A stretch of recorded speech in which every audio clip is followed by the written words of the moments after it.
Salut les cathos, aujourd'hui nous sommes le 24 décembre et nous fêtons Sainte Tarsile et Sainte Émilienne. Tarsile et Émilienne étaient deux tantes paternelles de Saint Grégoire le Grand. Et c'est ce saint pape qui nous raconte leur touchante histoire. Elles renoncèrent ensemble au monde, ensemble consacrèrent à Dieu leur virginité et demeurèrent dans leur maison comme dans un couvent. Elles avaient une sœur nommée Gordienne, qui avait pris les mêmes engagements, mais elle était retombée peu à peu au grand chagrin de Tarsile et d'Émilienne dans l'amour du siècle. Elle la reprenait avec douceur, mais l'esprit inconstant de Gordienne oubliait bien vite leur charitable leçon. Tarsile, étant la plus assidue à l'oraison, la plus généreuse dans les voies de la mortification, arriva bientôt à un éminent degré de sainteté. Elle eut un jour une vision où saint Félix, son aïeul, lui apparut et lui montrant un palais d'une splendeur merveilleuse, lui dit « Venez à moi dans ce lieu de lumière. » Le lendemain, elle fut saisie d'une fièvre qui la conduisit en peu de temps au tombeau.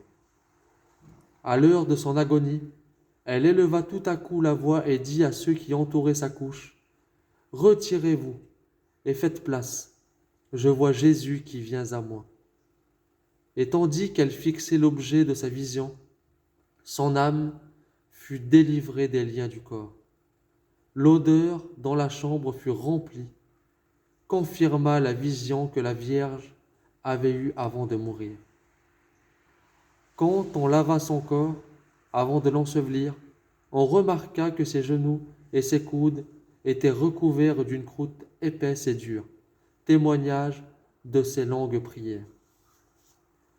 Peu de jours après, Tarsile apparut à Émilienne et lui dit « Ma sœur, venez, je n'ai point célébré avec vous la naissance du Seigneur, mais nous ferons ensemble la fête de l'Épiphanie. » « Si vous m'appelez seule, répondit Émilienne, que deviendra notre sœur Gordienne ? Venez, vous dis-je, reprit Tarsile avec tristesse. Gordienne est décidée à rester avec les mondains. Après cette vision, Émilienne tomba malade et mourut.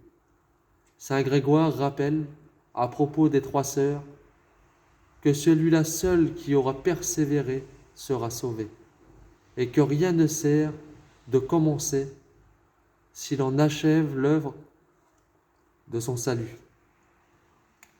Qu'il est triste de penser que, dans les mêmes familles, il y en aura des élus et des reprouvés. Que Dieu vous bénisse, et à plus les cathos.